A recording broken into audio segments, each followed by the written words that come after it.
नमस्कार, आप देख रहे हैं 4 पीएम और मैं हूं आपके साथ निधि तिवारी। एसआईआर से हो रही मौतों को लेकर इन दिनों देश भर में माहौल गर्म है। एसआईआर की वजह से देश भर में 19 दिनों में 6 राज्यों में 16 बीएलओ की मौत हो चुकी है।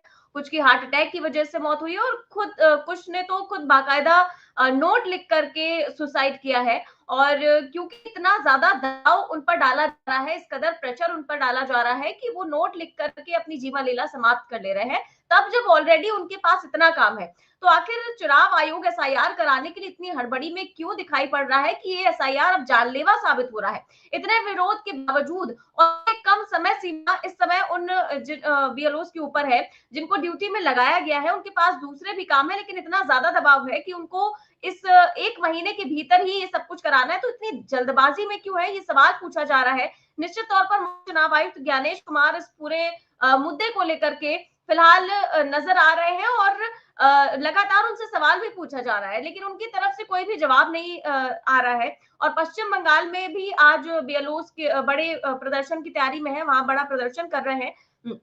और साथ ही साथ राजधानी कोलकाता और दूसरे देश के दूसरे हिस्सों में भी एसआईआर को लेकर के जो घोषणा की गई है उस पर विरोध जारी है। और जिन 12 राज्यों में जहां पर बीएलओस की तरफ से विरोध प्रदर्शन की खबरें आ रही है और कई जगहों से तो बीएलओस पर इतना दबाव डाला जा रहा है कि इस्तीफा तक देने को तैयार है वो। और यहाँ जो अपने काम को यानी कि इस दबाव के आगे वो झुक नहीं रहे, उनके खिलाफ एफआईआर तक दर्ज हो रही है। जो बीएलओस इस चीज के आगे झुक नहीं रहे, उनके खिलाफ एफआईआर दर्ज हो रही है। और साथ ही साथ इस पर अब जो प्रदर्शन देखने को मिल रहा है पश्चिम बंगाल और बाकी राज्यों में, उसको लेकर हम चर्चा करेंगे। साथ ही साथ एक और प्रदर्शन जो दिल्ली में देखने को मिल रहा है, जेनजीज का प्रोटेस्ट, और वहां पर पब्लिक जो है वो सड़कों पर उतर आई है प्रदूषण को लेकर के। जो इसकी हालत इतनी ज्यादा, दिल्ली की हालत इतनी ज्यादा खराब है, उस पर भी आज हम चर्चा करेंगे। उस चर्चा में हमारे साथ मौजूद है प्रोफेसर अखिल स्वामी सर। सर बहुत बहुत स्वागत है आपका। सर तो सर जैसा कि हम देख रहे हैं आजकल लगातार जो खबरें आ रही हैं बीएलओस को लेकर के, और तमाम खबरें मौत की आ रही हैं। और देखिए लिखा हुआ है इसमें साफ तौर पर कि एसआईआर 19 दिनों में 6 राज्यों में 16 बीएलओस की मौत हो चुकी है। और इस पर 24 घंटे में 2 बीएलओस की मौत, 1 लापता, 2 को हार्ट अटैक, इस तरीके की खबरें सामने आ रही हैं। और जो सारी अब तक की जो मिला जुला की खबरें उसको लेकर के दैनिक भास्कर ने जो रिपोर्ट छापी है, लिखा हुआ है कि पश्चिम बंगाल एसआईआर के काम से परेशान एक और बीएलओ ने दे दी जान, चुनाव आयोग को ठहराया जिम्मेदार। आगे देखिए लिखा है जागरण की खबर है, उसमें लिखा है कि उत्तर प्रदेश लखनऊ में ब्रेन हेमरेज से बीएलओ की मौत। और जो एसआईआर की ड्यूटी की वर्कलोड से प्रेशर में थे। राजस्थान में काम के दबाव में ट्रेन के आगे कूदा बीएलओ शिक्षक, सुसाइड नोट में लिखा अपना दर्द। मध्य प्रदेश, तमिलनाडु, केरल और साथ ही साथ पश्चिम बंगाल, गुजरात, राजस्थान, हर जगह से इस तरीके की खबरें सामने आ रही हैं कि वर्कलोड के चलते एसआईआर जो बीएलओ कर रहे हैं उनकी मौत हो जा रही है। और उसको लेकर के जो तमाम नेता है उन्होंने भी घेरा हुआ है चुनाव आयोग को। और राहुल गांधी क्या लिखते हैं उनका ट्वीट भी हम दिखा देते हैं कि राहुल गांधी जिस तरीके से मौतें हो रही हैं उसको लेकर लिखते हैं कि एसआईआर के नाम पर देश भर में अफरा तफरी मचा रखी है। नतीजा, 3 हफ्तों में 16 बीएलओस की जान चली गई। हार्ट अटैक, तनाव, आत्महत्या, एसआईआर कोई सुधार नहीं, थोपा गया जुल्म है। ईसीआई ने ऐसा सिस्टम बनाया कि जिसमें नागरिकों को खुद को तलाशने के लिए 22 साल पुरानी मतदाता सूची के हजारों स्कैन पन्ने पलटने पड़े। मकसद साफ है, सही मतदाता थक कर हार जाए और वोट चोरी बिना रोक टोक जारी रहे। भारत दुनिया के लिए अत्याधुनिक सॉफ्टवेयर बनाता है, मगर भारत का चुनाव आयोग आज भी कागजों का जंगल खड़ा करने पर ही अड़ा हुआ है। अगर नीयत साफ होती तो लिस्ट डिजिटल, सर्चेबल और मशीन रीडेबल होती। और ईसीआई 30 दिन की हड़बड़ी में अंधाधुंध काम ठेलने के बजाय उचित समय लेकर पारदर्शिता और जवाबदेही पर ध्यान देता। एसआईआर एक सोची समझी चाल है जहां नागरिकों को परेशान किया जा रहा है और बीएलओस की अनावश्यक दबावों में मौतों को कोलेटरल डैमेज मानकर अनदेखा कर दिया जा रहा है। ये नाकामी नहीं, षड्यंत्र है, सत्ता की रक्षा में लोकतंत्र की बलि है। तो सर ये जो कहा जा रहा है कि जो बेवजह प्रेशर उन पर डाला जा रहा है, ये नहीं समझ में आ रहा है कि चुनाव आयोग 1 महीने के भीतर ही इस प्रक्रिया को क्यों पूरा कराना चाहता है। जबकि 2 राज्यों में ही चुनाव है अगले साल, बाकी राज्यों में बाद में है तो बाद में करा सकता है। 12 राज्यों में एक साथ कराने की क्या जरूरत पड़ गई? जय संविधान।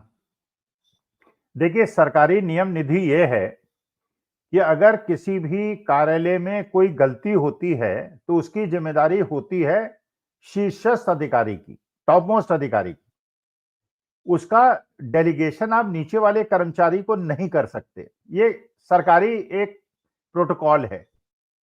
भाई अगर मान लीजिए किसी यूनिवर्सिटी के अंदर कोई घटना घटती है तो वाइस चांसलर से प्रश्न पूछा जाता है, कॉलेज के प्रिंसिपल से प्रश्न पूछा जाता है। ये नहीं कि वो अपने नीचे के अधिकारी को ट्रांसफर करे, फिर वो नीचे के अधिकारी को ट्रांसफर करे और सबसे नीचे के अधिकारी को। You can delegate your authority, you cannot delegate your your your your जो आपको करना है, जो आपके कर्तव्य है, आप कर्तव्य को डेलीगेट नहीं कर सकते, आप अथॉरिटी डेलीगेट कर सकते हैं। तो आपने अथॉरिटी, अच्छा आप देखिए ज्ञानेश कुमार गुप्ता जी की सुपुत्री हैं जो गौतम बुद्ध नगर की डीएम हैं, उन्होंने तो एक कदम आगे बढ़ के 60 बीएलओ के खिलाफ एफआईआर लिखा दी।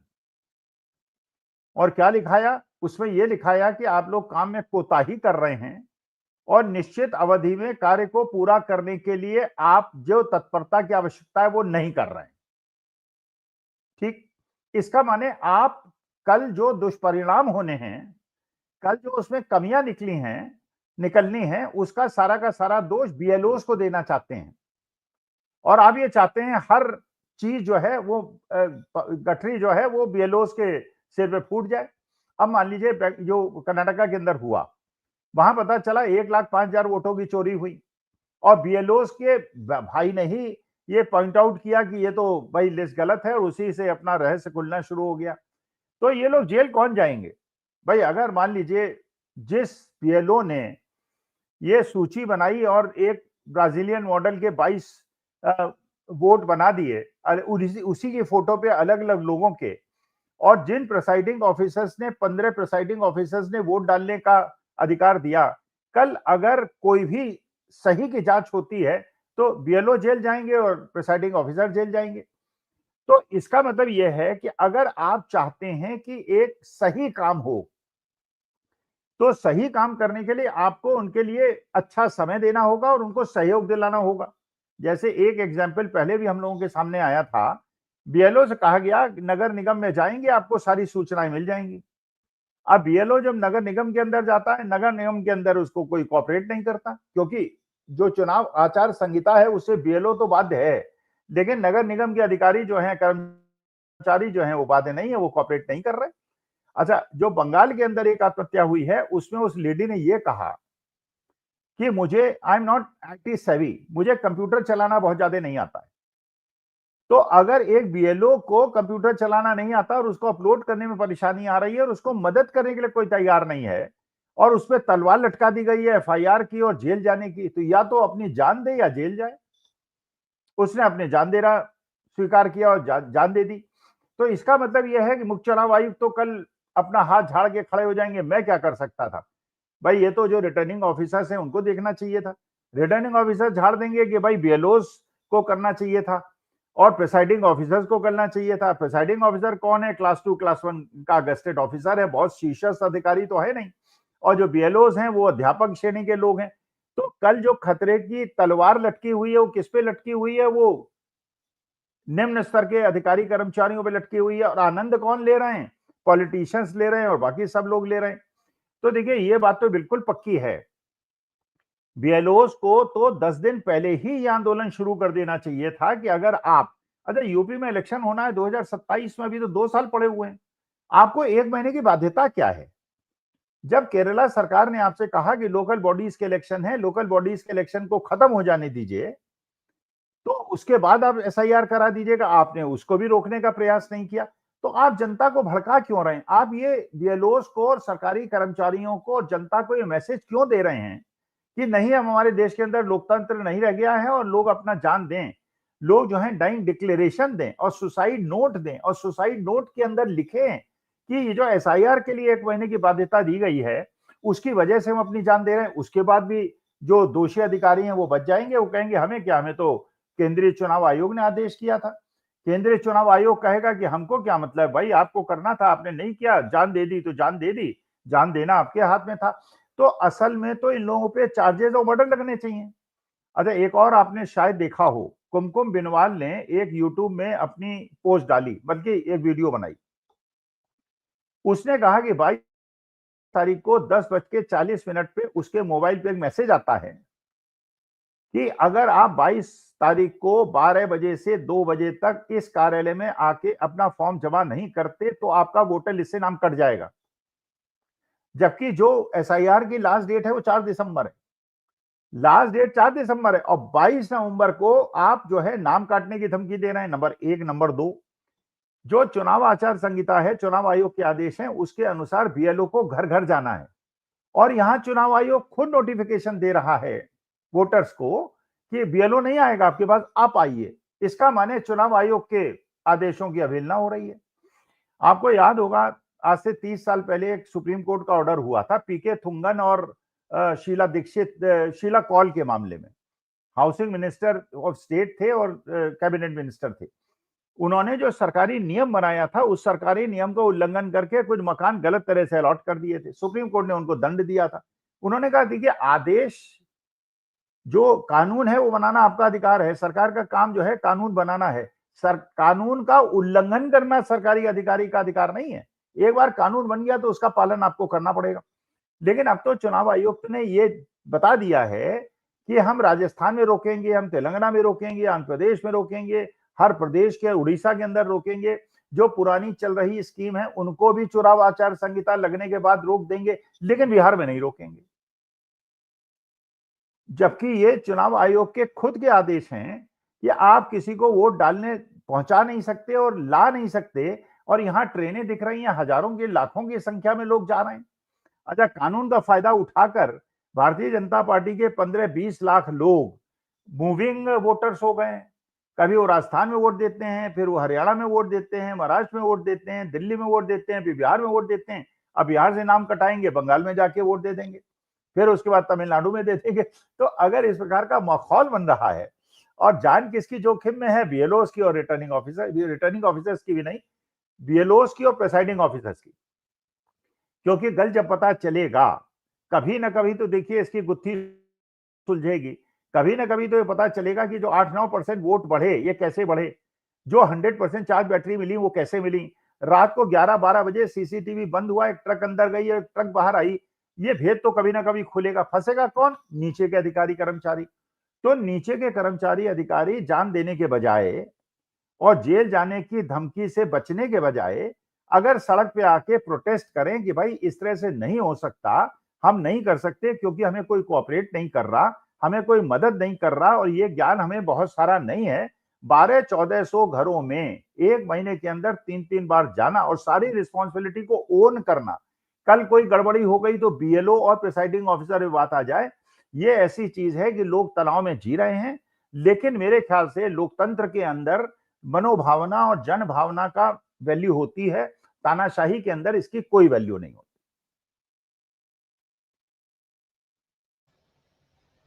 बिल्कुल सही बात कही सर आपने। और आप देखिए कि कई जगह पे तो चाहे उत्तर प्रदेश हो, नोएडा हो, यहाँ पर तो कई बेरोज के खिलाफ एफआईआर दर्ज हुई है क्योंकि वो उस दबाव के आगे झुक नहीं रहे हैं या फिर जिस तरीके से वहां अधिकारी काम कराना चाह रहे हैं वो नहीं कर रहे हैं। और चाहे बिहार का एसआईआर का मामला, वो भी अभी सुप्रीम कोर्ट में उलझा हुआ है। केरल की सरकार भी इसको सुप्रीम कोर्ट में लेकर आई हुई है। उसके बावजूद अभी से इतनी ज्यादा जो जिद की जा रही है, उसका सारा असर जो है वो देखने को मिल रहा है बीएलओस के ऊपर। और उनकी जो चिंता है वो जायज है कि उनके ऊपर हर चीज का प्रेशर है। और इसी प्रेशर में एक इस्तीफा भी जो है आ गया है। और देखिए लिखा है कि दोनों में से कोई एक ही काम हो पाएगा। नोएडा में टीचर ने दिया बीएलओ पद से इस्तीफा। आगे लिखा है कि नोएडा में एक सहायक अध्यापिका पिंकी सिंह ने बीएलओ पद से इस्तीफा दे दिया है। उन्होंने शिक्षण और बीएलओ की दोहरी जिम्मेदारी निभाने में समर्थता जताई है। थायराइड और पारिवारिक समस्याओं से जूझ रही पिंकी सिंह ने कहा कि उन पर कार्यभार असहनीय हो गया है। तो इस तरीके से लोग कह रहे हैं कि रात रात भर वो सो नहीं पा रहे हैं और सारा इस काम में ये उलझे हुए हैं। तो क्यों इतने विरोध के बावजूद एसआईआर कराने पर चुनाव आयोग का जोर है? क्योंकि जबकि आपके पास कर्मचारी भी नहीं है, शिक्षकों को इस काम में झोंका जा रहा है। आखिर बिना प्लानिंग, बिना किसी योजना, बिना किसी योजनाबद्ध तरीके से आप सरकार जो है वो चुनाव आयोग जो है क्यों इस एसआईआर के पीछे पड़ा हुआ है? भाई देखिए निधि, ये बात तो बिल्कुल क्लियर है कि चुनाव आयोग तो इसलिए कराना चाह रहा है कि उसको वोट चोरी करानी है। और उसे चुनाव आयोग, क्योंकि उसे तो एक प्रकार से सब कानून बाधाओं से मुक्त करा दिया गया है, अब उस पर कोई केस ही नहीं चल सकता। कोई भी आदमी ज्ञानेश कुमार गुप्ता जी के खिलाफ कोर्ट जाएगा वो कह देंगे कि साहब कानून में इनके खिलाफ कोई कार्रवाई नहीं हो सकती। लेकिन ज्ञानेश कुमार गुप्ता जी के जो नीचे के अधिकारी हैं उनको तो कानून ने अभी सजा से मुक्त नहीं रखा हुआ है। तो वही तो बात है, अगर आपको मुक्त रखना था तो बीएलओस को भी रख देते कि बीएलओस पे भी कोई केस नहीं चल सकता, प्रिसाइडिंग ऑफिसर पे कोई खेल नहीं सकता, हम तो खुला खेल फरुताबादी करेंगे, हम जो चाहेंगे लिस्ट देंगे और जो चाहेंगे लिस्ट नहीं देंगे। भाई ये बात तो देखिए बिल्कुल सही है, मैं तो बिल्कुल ये समझ लीजिए पिछले 50 साल से वोट दे रहा हूं। लेकिन अगर मुझसे ही एक्सपेक्ट किया जाएगा कि मैं वहां जाके 2002 की वोटर लिस्ट को ढूंढूं, भाई मकान शिफ्ट कर लिया, पुराने मकान में किस वोटर लिस्ट में मेरा नाम है, मैं कहां जाके उसको ढूंढूंगा, हजारों लाखों पन्नों को ढूंढूंगा, कैसे करूंगा? तो अंत में थक हार मैं कहूंगा ठीक है मेरा यार वोटर लिस्ट। अच्छा, फर्जी लोगों के नाम डाल देंगे आप, ब्राजीलियन मॉडल, न्यूजीलैंड का मॉडल, अमेरिका का मॉडल, बांग्लादेश का मॉडल, और शेख हसीना का, हो सकता है शेख हसीना का भी वोटर आईडी कार्ड बन गया हो। तो ये लोग जो सारे वोट डालेंगे, तो इससे आप जो वास्तविकता ये है कि आप लोकतंत्र का जो चीरहरण करना चाहते हैं उसके लिए ऐसा कर रहे हैं। और इसके लिए सबसे ज्यादा बोझ पे किस पे पड़ रहा है? प्रेसाइडिंग ऑफिसर और बीएलओ पे पड़ रहा है। अभी तो प्रेसाइडिंग ऑफिसर नहीं समझ रहे हैं, अभी तो वो इनके हाथ में हाथ बटा रहे हैं, क्योंकि सोच रहे हैं यार फ्यूचर में जो होगा देखा जाएगा, अपना प्रेजेंट तो बचा लो। प्रेजेंट बचाने के चक्कर में ये इतने ज्यादा प्रूफ छोड़ रहे हैं, क्योंकि प्रूफ तो देखिए रहते हैं, प्रूफ तो हैं। जब यही प्रूफ आ गया कि जो मुख्य चुनाव आयुक्त ने कहा कि इतने वोट पड़े, जब उन्होंने इतने वोट पड़े उसको कंफर्म कर दिया, तो उसके बाद 3 लाख वोट कैसे बढ़ गए? इसका मतलब 3 लाख की हेराफेरी। अच्छा, ये 3 लाख की हेराफेरी 243 सीटों पे तो हुई नहीं। उन्हें पता था 70-80 सीटें बीजेपी को जीतनी है।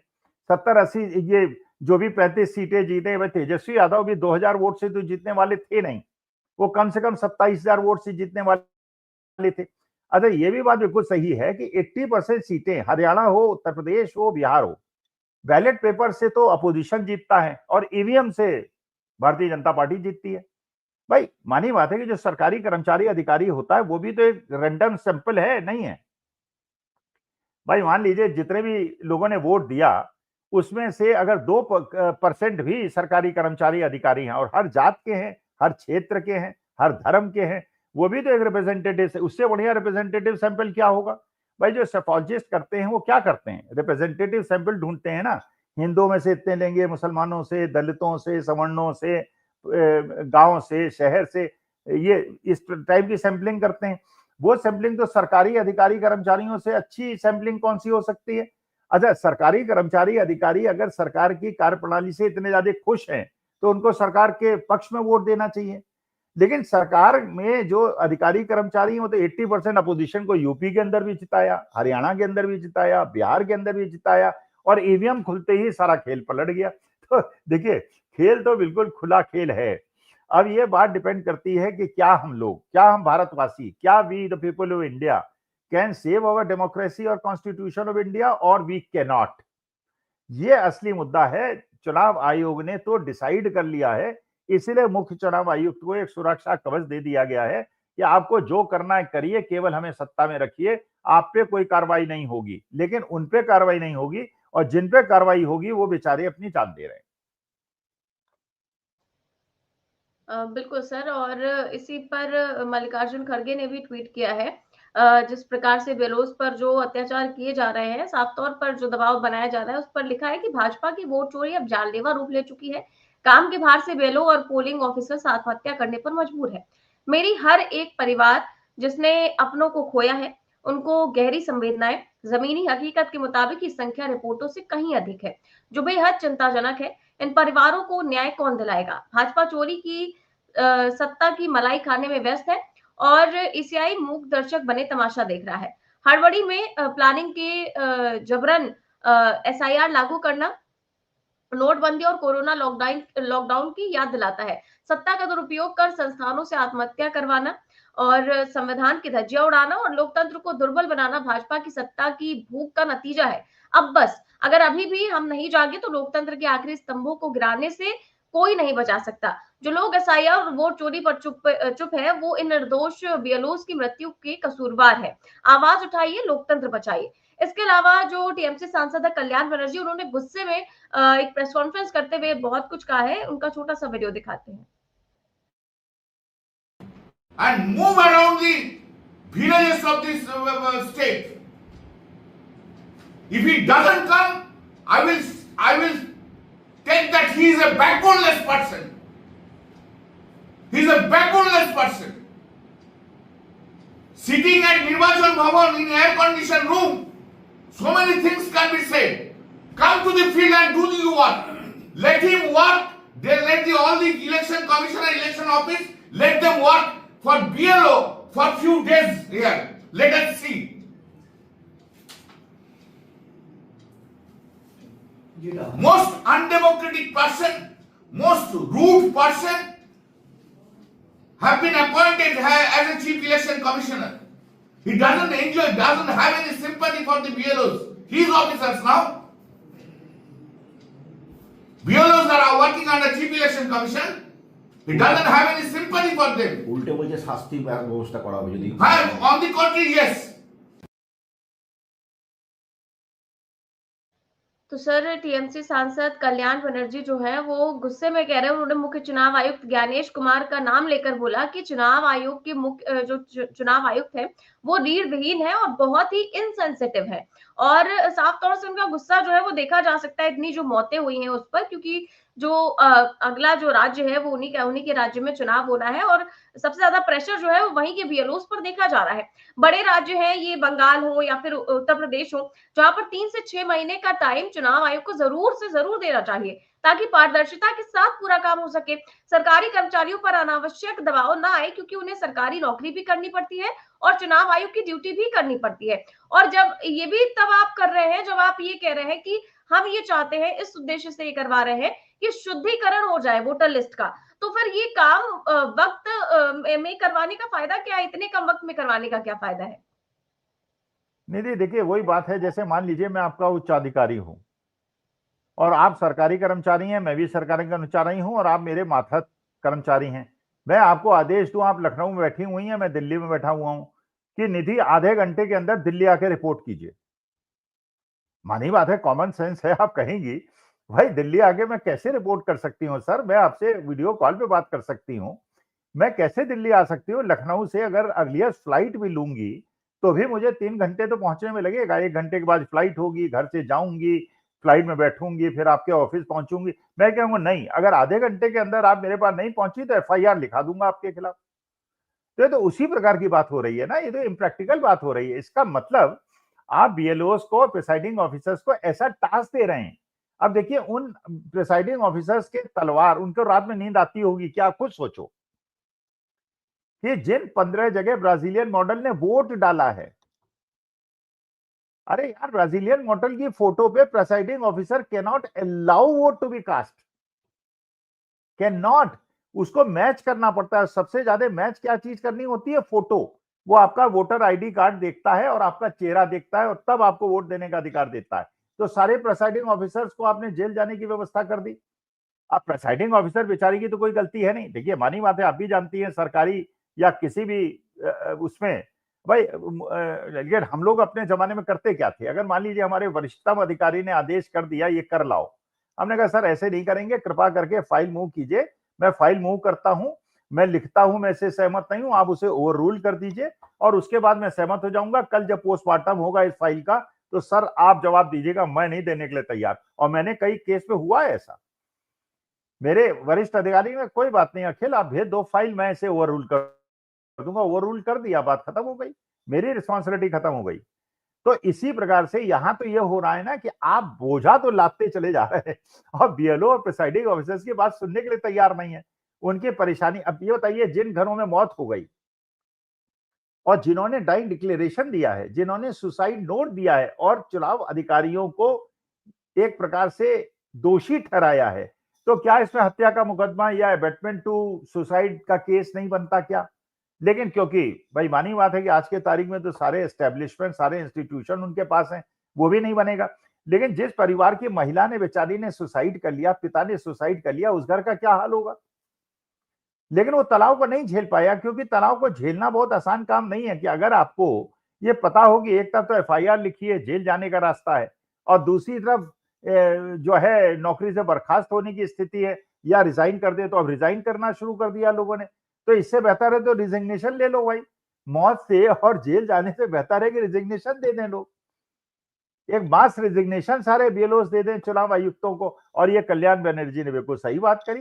ज्ञानेश कुमार गुप्ता जी आए अपने दोनों चुनाव आयुक्तों के पास और जरा 1 महीने के अंदर ये काम करके दिखाएं। ये तो उसी प्रकार की बात है कि आप टारगेट दे ही इसलिए रहे हैं, आप टारगेट इतना दे ही इसलिए रहे हैं, जबकि अभी तो 2027 में यूपी का चुनाव है। एसआईआर कराने की इतनी ज्यादा जल्दीबाजी क्या है? क्या ऐसा नहीं फिर बिहार के इलेक्शन के तुरंत पहले कराया, बंगाल इलेक्शन के तुरंत पहले कराया? इसका मतलब यह है कि आपका नक्शा साफ है, your intention is very clear. क्या आप चाहते हैं देश की जनता सड़कों पे उतरे, क्रांति हो, बंगाल ये जो नेपाल में हुआ, बांग्लादेश में हुआ, श्रीलंका में वो हो? हम नहीं चाहते वो हो, लेकिन आप कंडीशन क्यों बना रहे हैं? अगर suppose something happens tomorrow in my Motherland, the only election commissioner will be responsible for it. बिल्कुल सर, एक तरफ जहां बीएलओस का प्रदर्शन हो रहा है, अपने ऊपर जो इतना दबाव पड़ रहा है, जो इतना प्रेशर पड़ रहा है उसको लेकर, तो दूसरी ओर एक और प्रदर्शन हो रहा है दिल्ली में। दिल्ली में जेनजीज भी सड़कों पर है, बुजुर्ग भी सड़कों पर है, बच्चे भी सड़कों पर है, इसलिए कि वो खुल करके हवा में सांस ले पाए। और दिल्ली की हवा इस वक्त सांस लेने के लायक बची नहीं है। और उस पर जब प्रदर्शन होता है तो पुलिस का क्या रवैया होता है, उसके लिए मैं एक खबर दिखाऊंगी। और खबर जो है वो है एनडीटीवी की। और ये तस्वीर आप देख सकते हैं, इसमें लिखा हुआ है कि तस्वीर प्रदूषण के खिलाफ इंडिया गेट पर प्रदर्शन से आई है। और ये तस्वीर जो है, एक छात्र है, एक लड़का है जिसको इस तरीके से कुचला जा रहा है। उसको उसके देखिए दोनों पुलिस वालों ने एक हाथ पकड़ा हुआ है और उसके सिर को दबाया हुआ है एक पुलिस वाले ने। कितनी दर्दनाक तस्वीरें, और ऐसी तस्वीरें सामने आना बहुत ही घटिया चीज है, क्योंकि वहां पर वो जो लोग प्रदर्शन कर रहे हैं वो अपने लिए कर रहे हैं कि हम हवा में सांस ले सके। अगर सरकार इतना भी नहीं दे पा रही है तो उनकी पुलिस क्या ये करने के लिए मजबूर है? भाई यही तो तानाशाही में होता है। यही तो थीमेन स्क्वायर में चाइना के अंदर हजारों बच्चों को टैंक से कुचलवा के और मार के कर दिया गया था। भाई क्या निधि, हम लोग दिल्ली के आसपास रहने वाले लोग जो हैं, हमारा अधिकार नहीं है शुद्ध हवा में सांस लेना? चलिए मोदी जी जब बैठते हैं वो तो चले जाते हैं, कभी घूमने भूटान चले जाते हैं, कभी वो साउथ अफ्रीका चले जाते हैं, वो तो यहाँ के पोल्यूशन से बच जाते हैं। उनके आसपास तो करोड़ों लाखों रुपए के ये वो लगे होंगे, एयर प्योरीफायर्स लगे होंगे। हमारे पास तो सुविधा नहीं है। हमारे देश की गरीब जनता जो सड़क पे घूमती है और 500 लेवल के एक्यूआई में घूमती है, जो 10 गुना है जो सेफ लेवल है उससे ज्यादा, तो गैस चैम्बर के अंदर हम लोग रह रहे हैं और प्रोटेस्ट भी नहीं कर सकते। तो मेरे ख्याल से तो पुलिस इन बच्चों को ये कह रही है कि तुम क्या पॉल्यूशन से मरोगे, हम तुम्हें मार देते हैं। अरे क्या ये पुलिस वाले गंदी हवा में सांस नहीं ले रहे? क्या इनके फेफड़ों के अंदर जहर नहीं जा रहा? क्या इनके घर में बच्चे नहीं है क्या? तो इन पुलिस अधिकारियों को, सरकारी अधिकारियों को भी समझना चाहिए कि जो तानाशाही को लाने के लिए आप कर रहे हैं, बाद में आप भी भुगतेंगे, सब भुगतेंगे। इसलिए हमारे देश को अगर बचाना है और देश की मर्यादा को बचाना है तो लोकतंत्र संविधान जरूरी है। जिस दिन देश का संविधान चला गया और जिस दिन मनुस्मृति आ गई, और मनुस्मृति के बारे में फिर जिस प्रकार से उसके बाद होगा, जैसे अब शुरू ही हो गया, बिहार के 4 दिन के अंदर शुरू हो गया है। सम्राट चौधरी गरीबों की झुग्गियां तोड़ रहे हैं, दुकानें तोड़ रहे हैं, तोड़िए, अवैध चीजें तोड़िए, लेकिन बड़े बड़े लोगों की बिल्डिंग्स नहीं टूटेंगी, बड़े लोगों की बिल्डिंग्स नहीं बनेंगी, बड़े बड़े जो अट्टालिकाएं हैं वो नहीं बनेंगी। खुद के बड़े बड़े नेताओं के कितने इलीगल कंस्ट्रक्शन है वो नहीं रुकेंगे। कारण गरीबों से दिखाना है कि हम कानून व्यवस्था को सुधार रहे हैं। तो ये जो पूरा आज के तारीख में व्यवस्था इन्होंने बना दी है, बुलडोजर राज, बुलडोजर यार, पहले भी मैंने चेतावनी दी थी बिहार वालों को, लेकिन वो बेचारे गरीब भी क्या करें। जब उन्हें 10,000 उनकी महिला को इलेक्शन के 1 दिन पहले मिल गया तो घूस मिल गई, उन्होंने काम कर दिया। लेकिन ये तो उन्हें समझना चाहिए कि अगर इस प्रकार से चलेगा कि वोट जाने के लिए तो ट्रेनें दे दी जाएंगी, खाना दे दी जाएगा, और लौटने के लिए वो जानवरों के धरवर के आएंगे, चुनाव आयोग आंख मूंद के बैठे रहेगा। तो इस प्रकार से अगर कानून व्यवस्था होगी और अडानी जी को सारी संपत्ति दे दी जाएगी तो अब तो बिहार बिकने वाला है। मान के चलिए बिहार अब बिकने वाला है। अब बिहार के अंदर कोई उद्योग नहीं लगेगा, जो अमित शाह ने कहा था कि वहां लैंड नहीं है, लेकिन इन्हें अडानी जी को 1-1 रुपए में 1000-1000 एकड़ जमीन मिलेगी। 15-20 दिन में ही आपको सुनना शुरू हो जाएगा कि अडानी जी को ये अलॉट हो गया, अडानी को वो अलॉट हो गया। अनिल अंबानी साहब की कंपनी में सुना है अडानी जी को जाने वाली है। एक-एक कंपनी सारी करके पूरा देश जो है वो अडानी जी के पास चला जाएगा। तो ये हमारे बच्चे हैं, ये हमारी नेक्स्ट जनरेशन है जिसके लिए हम लोग संघर्ष कर रहे हैं। उसको इस बेरहमी से और ये पुलिस वालों का तो क्या, इनको ये नहीं समझना चाहिए कि देश के भविष्य के साथ इस प्रकार का काम कर रहे हैं? अगर आपने वर्दी पहन ली है तो लोगों की हत्या करने, और वो प्रोटेस्ट ही तो कर रहे हैं, कौन सा वो हिंसक कार्रवाई कर रहे हैं? तो एक डेमोक्रेटिक पीसफुल प्रोटेस्ट करने का तो अंग्रेज भी अधिकार देते थे, वो अधिकार भी आपने हमसे छीन लिया है। बिल्कुल सर, इस देश में किसी को के पास अब कोई अधिकार बचा नहीं है, ना ही प्रोटेस्ट का, ना ही अपनी बात रखने का। केवल मन की बात सुनी जाएगी, कही जाएगी, इसके अलावा कोई भी अधिकार नहीं दिया जाएगा जनता को। बहुत-बहुत शुक्रिया सर आपका आज की चर्चा के लिए। तो आप देख रहे थे आज की चर्चा, कैसी लगी आपको? हमें कमेंट बॉक्स में अपनी राय ज़रूर दें, चैनल को सब्सक्राइब भी करें और जॉइन भी करें। नमस्कार।